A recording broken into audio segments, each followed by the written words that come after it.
2015, I was in India on vacation, and India at that time still had a power scarcity, electricity scarcity. So you constantly have these brownouts or blackouts. And sitting there, I was thinking, if I had one of those electric cars which could power a house, this would be amazing. But then I was like, that would be ridiculous to have that car in the middle of the field here. So that's what led to the genesis of what if we did an electric tractor that could do everything a tractor does, but could also power the house.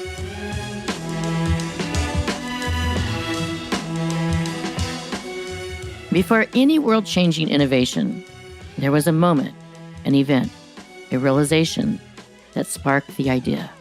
Before It Happened is a show about that idea.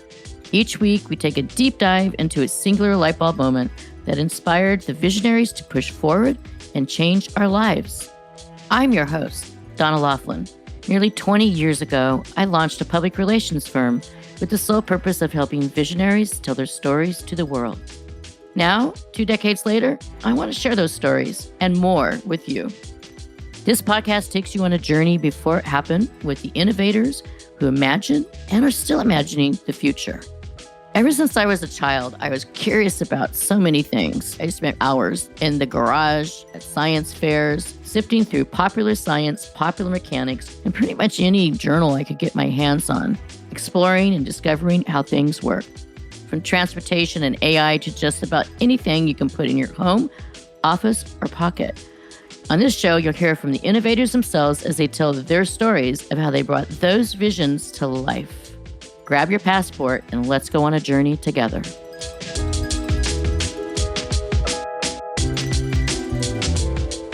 I'm Donna Laughlin, and on today's show, we meet Praveen Penmetsa, co-founder and CEO of 2 groundbreaking startups, including one that's already reshaping the agriculture industry.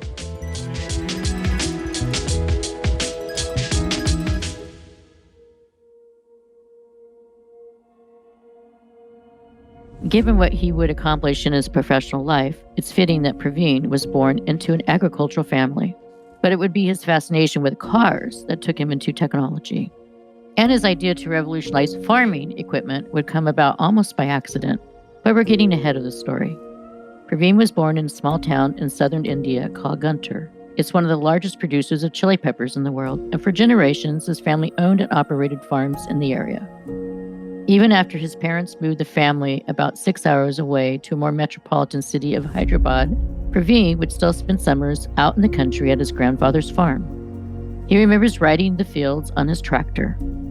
But he was already more attracted to the fast cars and the bustle of the city than he was to rural life.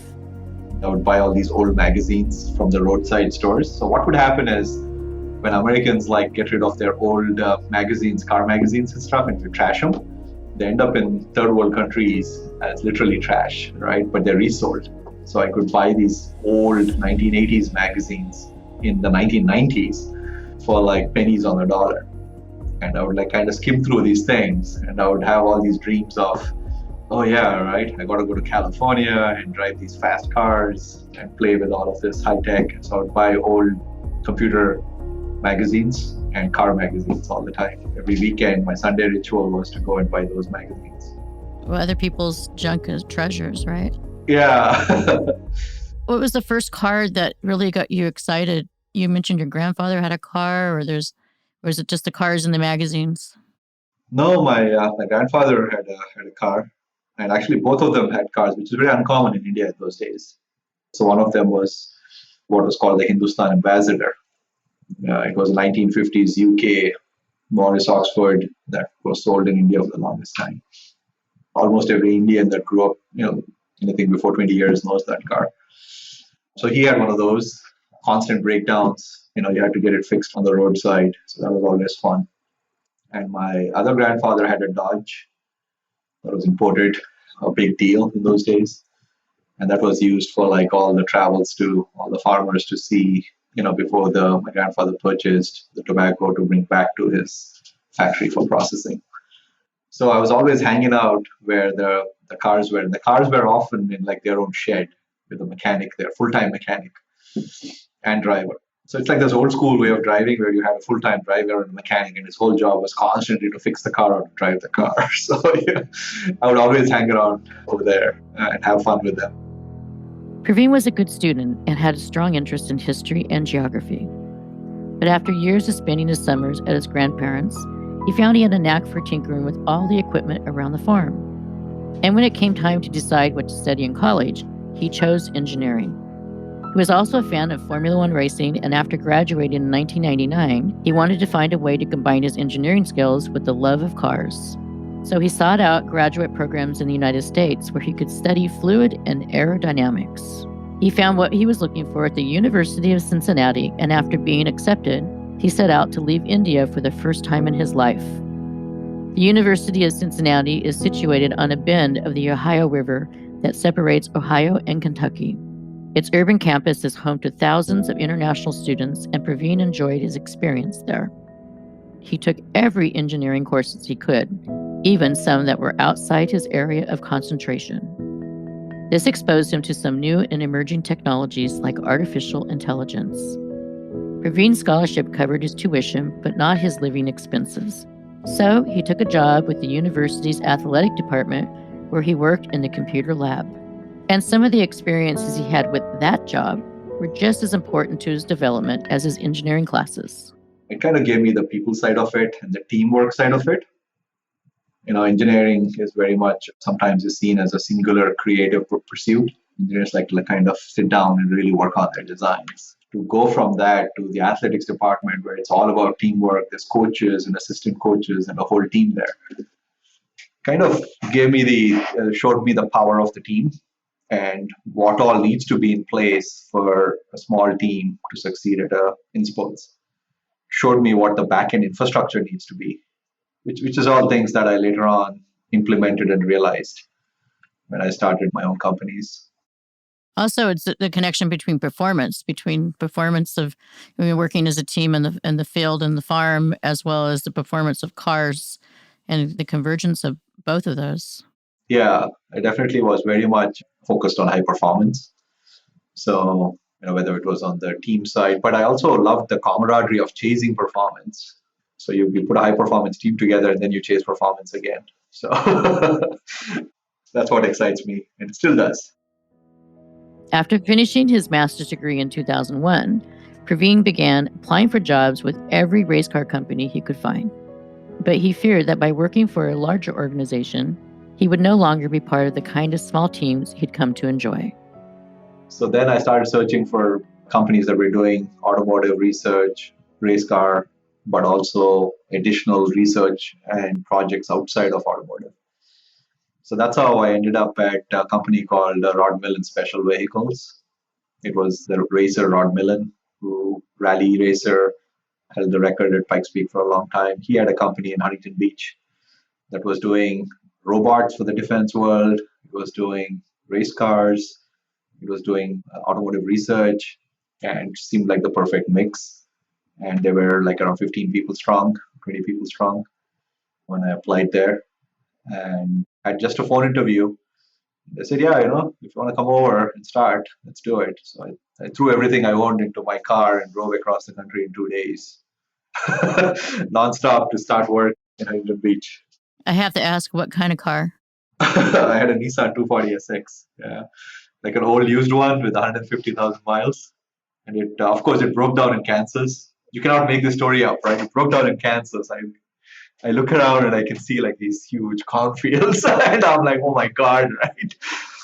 And luckily it started up again, and I could get it to the next truck station and change out the spark plugs. There was some bad fuel in it, get it fixed and keep driving. And I drove for like 16 hours the first day and another 15 hours the next day to get to Huntington Beach. You're visualizing your future with all the fields. So can we go back to the race cars just a minute? What kind of race? Was this NASCAR or this Formula One? So Rod Millen was doing a lot of off-road racing. So it was championship off-road racing. At that time, they didn't have an active race car program, but Rod was still racing his truck. He had an off-road racing truck with Toyota. It was a Toyota Tundra. And he was still doing special events, and he was doing the Baja 1000. So it was off-road racing. So I got a chance to work on some of the off-road cars that he was building at that time. Just an amazing opportunity. But also got a chance to work on robots for DARPA, got a chance to touch electric vehicles very early on. This was even before Tesla existed. So a wide breadth of experience in a very short period of time. Praveen stayed with Melonworks for 8 years, working on a number of teams in several different roles. During that time, he rose quickly from engineer to project manager to director of automotive projects. In 2010, the company was sold to Texatron. Praveen was asked to take on a leadership role with the combined company, but he decided he wanted something different. He wanted to chase performance in a different kind of way, this time developing new technologies and bringing them to market. He and a group of colleagues from Melon founded a startup called Motivo, and Praveen became its CEO. I thought, okay, if a bunch of us get together from Melon and start a new company called Motivo and really focused on accelerating high technology products to market, like products that people take years to develop, we could develop in like months. So with that goal of accelerating audacious projects, right, accelerating product development for audacious visionaries was the mission statement at Motivo. So we work on these far out projects, but really make them come to life in months to years. So that was the genesis of Motivo. So we started Motivo in a small garage in Hermosa Beach with my co-founder, Nate Schroeder, Dean Banks. Like three of us started Motivo back in 2010 in a small 2,000 square foot building in Hermosa Beach in LA. What did you create in that small garage? Yeah, in that small garage was just a stepping stone. We signed our first few projects there. We created an electric boat that at one point was the fastest 22-foot electric boat in the world with a very small team. We worked on an electric city car. We worked on a microgrid project, and we started growing. The company started to grow very quickly. And over a period of 10 years, worked on projects ranging from electric aircraft down to one-wheel, skateboards, and everything in between. And while we were doing all of these projects, we also got pulled into the autonomous revolution that had started in the car world. And so we started working with a lot of autonomous car companies, supporting their car developments, building autonomous cars for them. And that then led to the agriculture opportunities that popped up where farmers in California started approaching us saying, hey, can you build some robots for us for planting, for cultivating, for harvesting? So what year were you beginning to work on the electric? You said it was well before Tesla. What time frame were we talking about? Yeah, in 2003, worked on an electric hybrid car that ended up on the cover of Road and Track. It was a project by Mitsubishi. Fully functional car using the drivetrain very similar to what Tesla had in their Roadster. So I did a battery pack for that. So it was super cool to have, 4 years after starting my professional life, to have a car that I had touched and worked on the cover of Road and Track. A magazine that I used to buy on the sidewalks in India for like 10 rupees because I could not afford the one on the newsstand. was just a fantastic story. Have you gone back to the road stand to see if the magazine's there, stacks of them for the next generation to buy? I have not. I should. While visiting India in 2015, Praveen got to thinking about the electricity shortages that often plagued the rural areas in his native country. And that got him thinking about the farm equipment he grew up tinkering around with. After having spent the last several years working on a hybrid car, he wondered, could he do the same for a tractor? Ultimately, it would take launching and running a second company, which he called Monarch, to bring his vision to life. Monarch was the culmination of Praveen's career spent building teams and chasing performance. This time he put together a dream team of experts that could look at the development of the tractor from every conceivable angle. His co-founders were Zach Omohundro, his partner in Motivo, Mark Schwarger, a top manufacturing leader and Tesla alum, and wine grower extraordinaire Carlo Mondavi, who serves as chief farming officer. So between the four of us, we bring very deliberate skill sets to the table. But we also have attracted some fantastic talent like Chris Whitney, who leads up the autonomy side, and a team of engineers who every day are out in the field, in the heat, in the cold, in the wet, and I think you've seen our R&D side. It's not for the engineer who wants to sit at his desk, get a massage, and get some beer and get a cappuccino. Nothing wrong with that, but those are not the kind of engineers that we have at Monarch. Our guys are out in the field every day from morning till night, and often, very often, during the night as well. And even though they're the best AI engineers, can work anywhere in the world, they have decided to join us on this journey. So it's a very committed team of AI engineers, mechanical engineers, electronics engineers, control systems people, and we put a whole team around them to help us on this journey and to join us on this journey. Why do you think the world needs an electric tractor? 2015, I was in India on vacation from Motivo, and India at that time still had a power scarcity, electricity scarcity. So you constantly have these brownouts and blackouts. And sitting there, I was thinking, if I had one of those electric cars that we just did at Motivo, which could power a house, this would be amazing.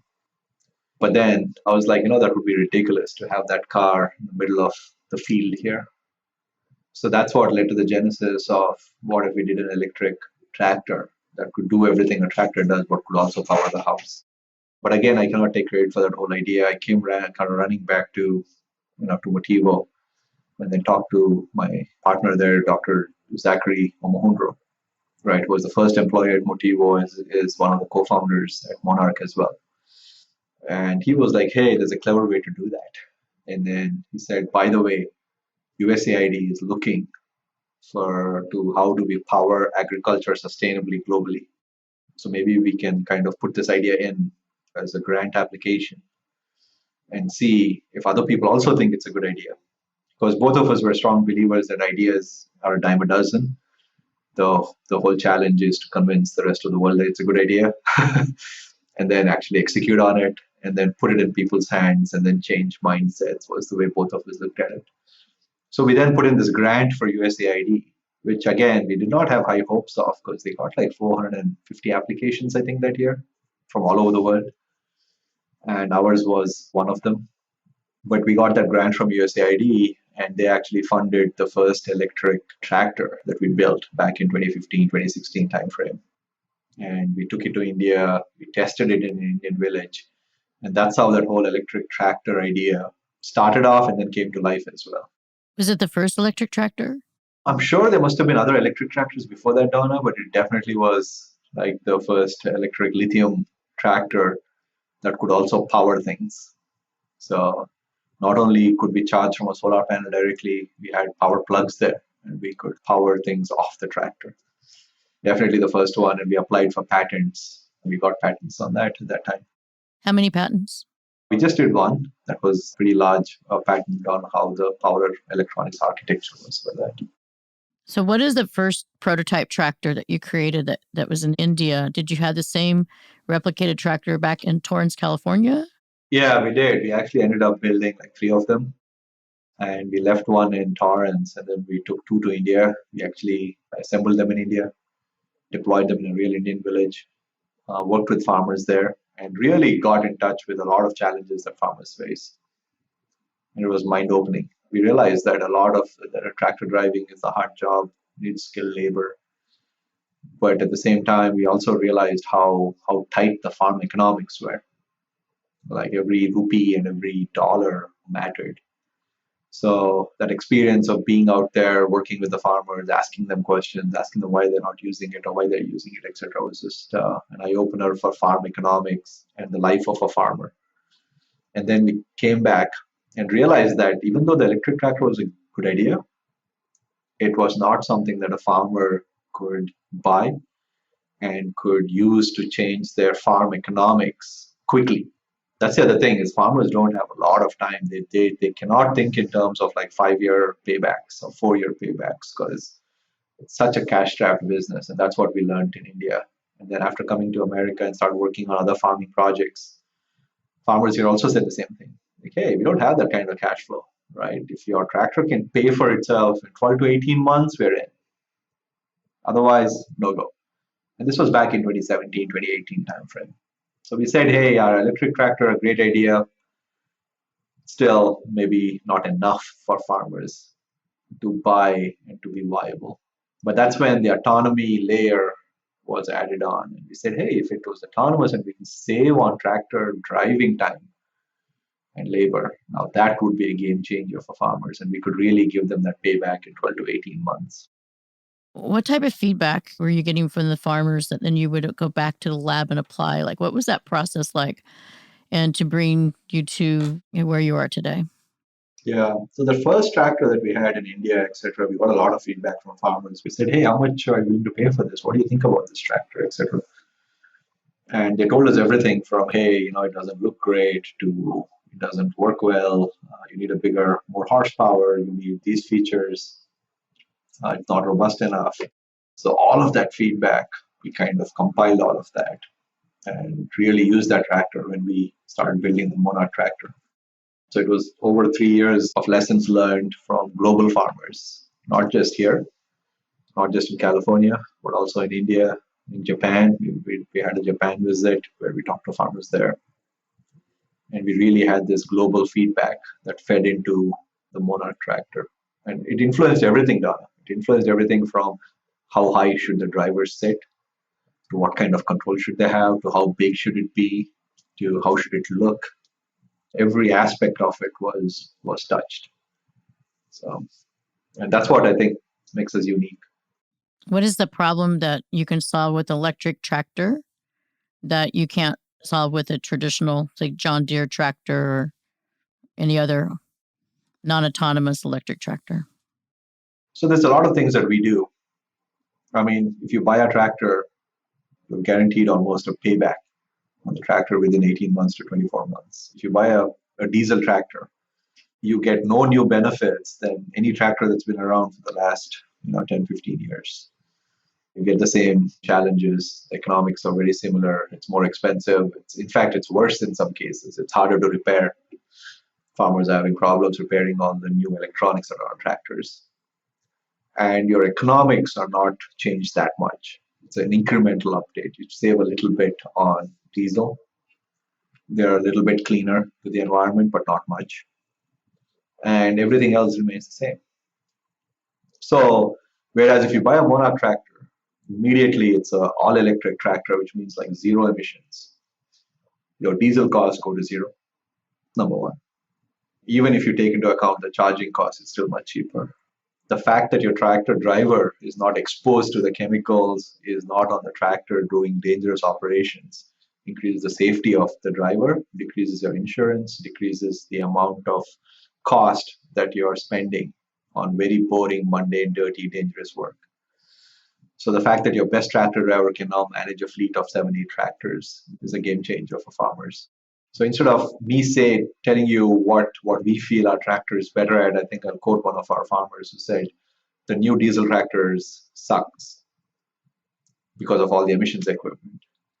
Whereas with your tractor, right, I can see a world where it's going to save me money and it's electric, which means I can advertise that. And oh, by the way, at any point, I get to see what the tractor is doing and increase the efficiency of my operations. What other problems are farmers facing today that you assist with?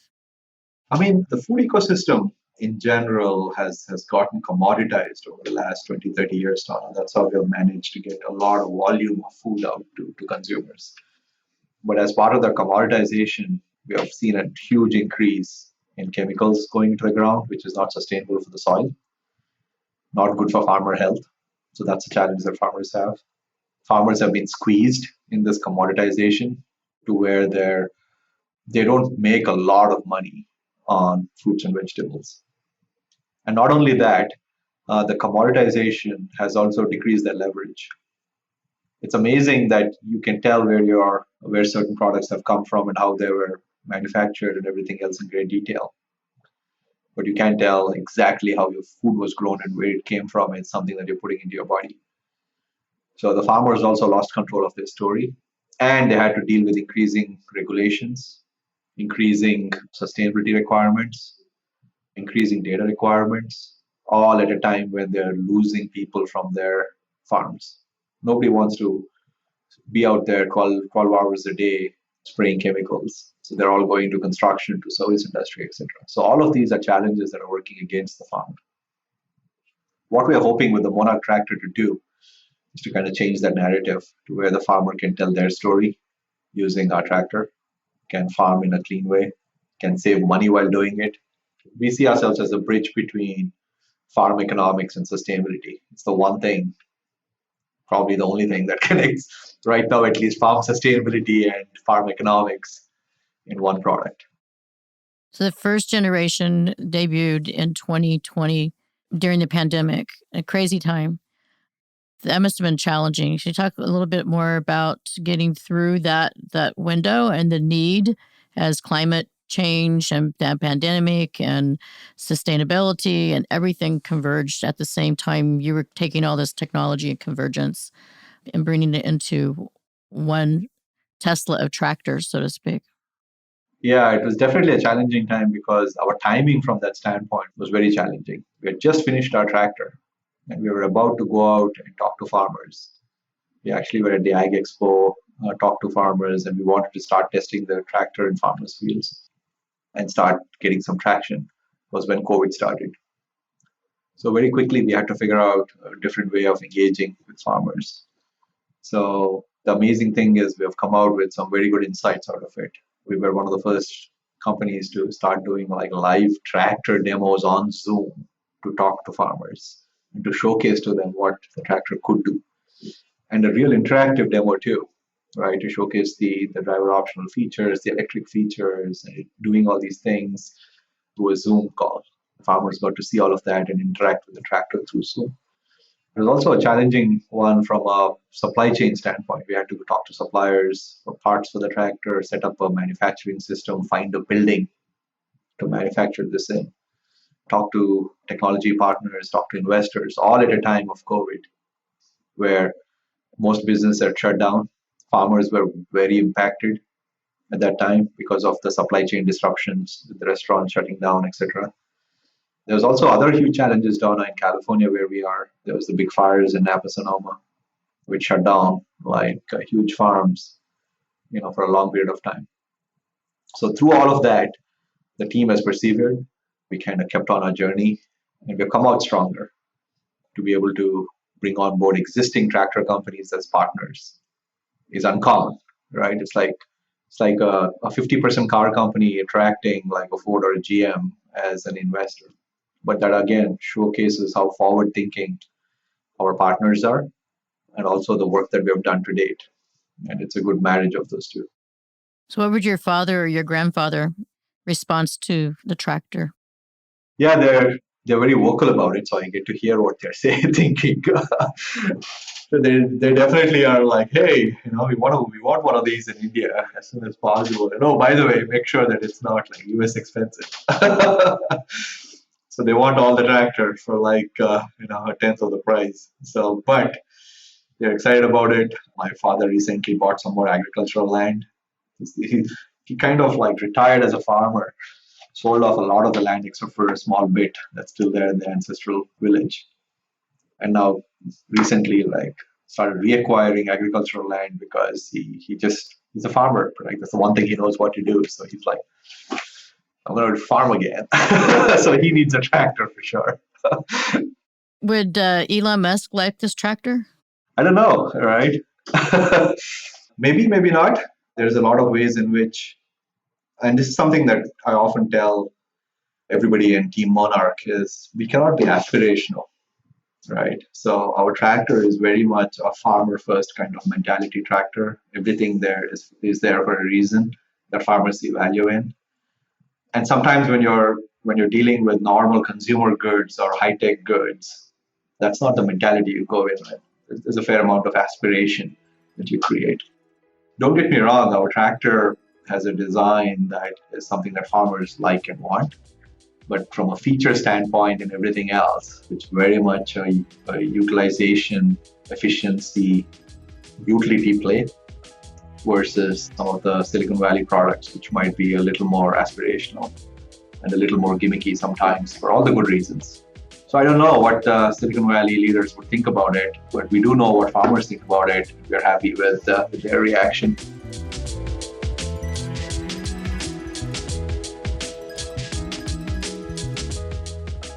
That was Praveen Penmetsa.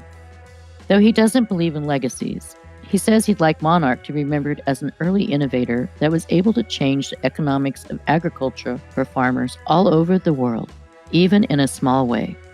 Achieving that would be the best possible outcome for his company, for farmers, and for the planet.